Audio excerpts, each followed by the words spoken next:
Nah, jadi gini kronologinya. Pada awalnya, kasus Audrey itu digambarkan sebagai sebuah tindakan kekerasan yang brutal yang dilakukan oleh sekelompok remaja perempuan terhadap Audrey, seorang siswa SMA yang ngalamin kekerasan fisik yang sangat parah. Singkatnya, dia ini dibully sama teman-teman sekolahnya. Nah, Audrey ini dilaporkan mengalami luka-luka yang serius di bagian wajah, tubuh, dan kasus ini memicu protes publik yang luas di seluruh Indonesia.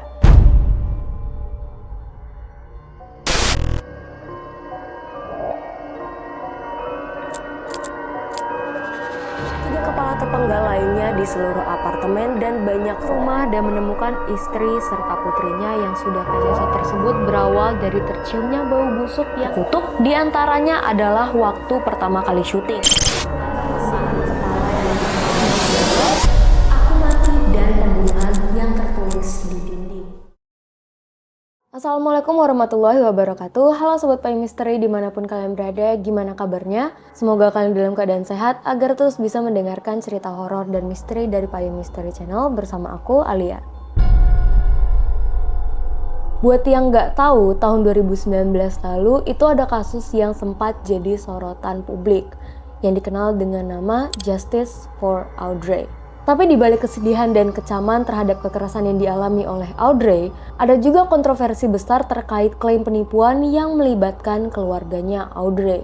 Beberapa aspek dalam kasus ini itu terungkap sebagai penipuan dan penciptaan narasi yang gak sesuai dengan kenyataan yang beredar di sosial media. Nah, hal ini tentu aja nyebabin publik ngerasa tertipu dan kecewa.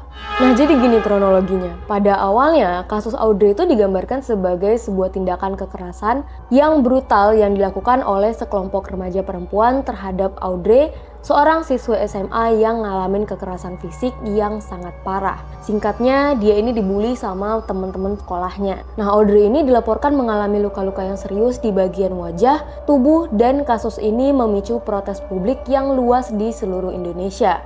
Nah, dari situlah berawal hashtag Justice for Audrey.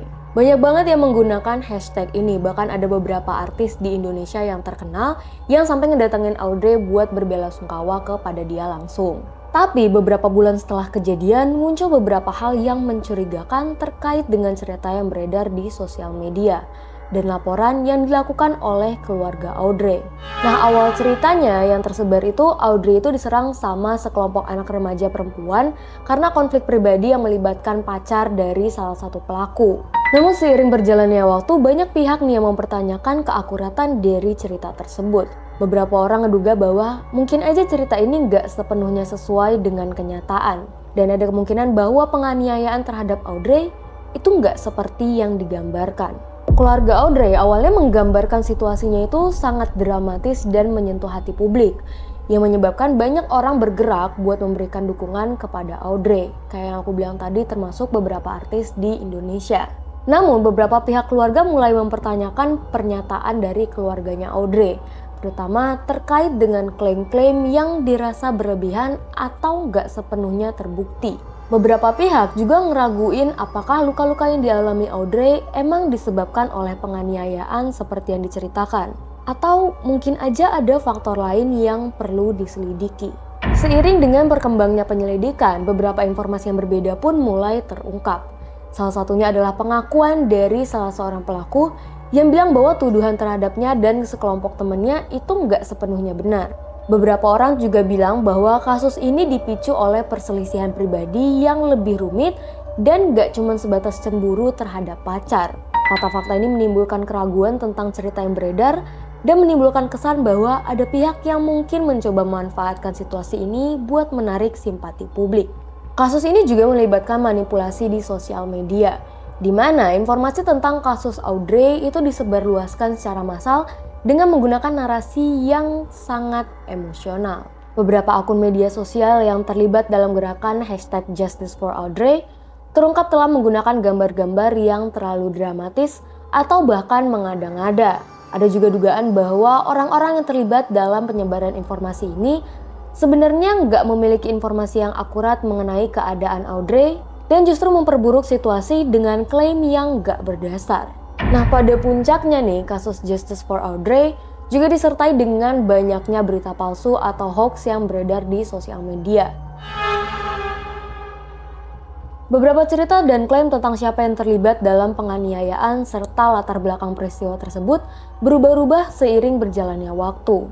Ini tentu aja bikin publik ngerasa semakin kebingungan dan memperburuk citra kasus tersebut karena semakin banyak spekulasi yang tidak bisa dibuktikan. Nah, setelah fakta-faktanya terungkap, banyak orang yang merasa tertipu oleh cerita yang dibuat dramatis dan berlebihan mengenai kasus Audrey. Beberapa netizen yang awalnya ngedukung gerakan Justice for Audrey ngerasa dihianatin setelah tahu bahwa cerita yang beredar itu mungkin gak sepenuhnya benar.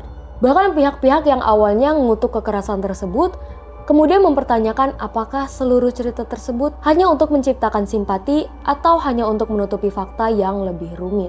Gimana menurut kalian tentang kasus yang satu ini? Apakah ada informasi yang aku lewatkan? Boleh komen di bawah dan kita bakal bahas sama-sama. Kasus Justice for Audrey memang menggemparkan Indonesia, tapi seiring dengan berkembangnya informasi, ada banyak banget elemen yang membuat publik merasa tertipu, terutama terkait dengan cerita yang beredar di sosial media. Seiring berjalannya waktu, kasus ini nunjukin bagaimana informasi yang tidak terverifikasi dengan benar dapat mempengaruhi opini publik secara luas. Pada akhirnya, kasus ini membuka diskusi yang lebih besar tentang gimana masyarakat harus lebih berhati-hati dalam mempercayai dan menyebarkan informasi di era digital. Di akhir video, aku Alia pamit undur diri. Wassalamualaikum warahmatullahi wabarakatuh.